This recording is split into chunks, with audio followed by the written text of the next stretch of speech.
Hi, I'm Noah, and I'm roasting one person who passed away in every year of the 20th century. Today I'll be roasting German president, 1934 loss, and a man so committed to military preparation that he had defensive spikes on his upper lip, Paul von Hindenburg. Hindenburg led Germany's army during World War I, and after the war blamed Germany's loss on disloyal elements at home who had stabbed the army in the back, despite the fact that Hindenburg asked for an armistice before the civilian government did. Still, I think we can agree that it's bad to stab people in the back. You know, like Hindenburg did when he blamed the civilian government for surrendering when it was his idea. As president of Germany between the world wars, Hindenburg met Hitler, who he looked down upon for only reaching the rank of corporal, having an accent, and being from Austria. Look, obviously there's no real comparison between the two men, but it's incredible that in a meeting that featured Hitler, Hindenburg managed to be the racist one. Hindenburg told a colleague that Hitler would never be chancellor and could maybe only rise as far as minister of posts. God, if someone as experienced as Hindenburg was saying that about Hitler, you'd think only an absolute fool would appoint Hitler chancellor.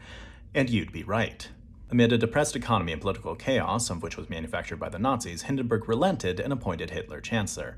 Obviously, I have the benefit of hindsight, but there is something very funny about saying this man and party are so unstable. Maybe they'd calm down if they had more power. Once in power, Hitler, with the cooperation of Hindenburg, began curtailing civil liberties and the rights of opposition parties, especially following the Reichstag fire. The good news for Hindenburg is that he was finally right that the civilian government of Germany was betraying the country. The bad news for Hindenburg is that he was now part of the civilian government. According to one associate of Hindenburg who defected to the UK, Hindenburg's will heavily criticized Hitler and called for a ban on racial and religious discrimination, but after Hindenburg died, all copies of this version of the will were destroyed. Personally, I find it a little hard to believe that Hindenburg's views were secretly exactly what the Allies would want them to be, but on the other hand, I find it very easy to believe that if these were Hindenburg's views, he didn't think they were important enough to act on when he was alive. Alright, please consider donating to help the family that I sponsor in Gaza. If you'd like to support me or watch bonus videos, please check out my Then let me know who else to roast, and join me next time when I'll be roasting Oil Tycoon 1935 loss and a man who looks like the librarian of a library whose books are all about corn, Edward L. Doheny.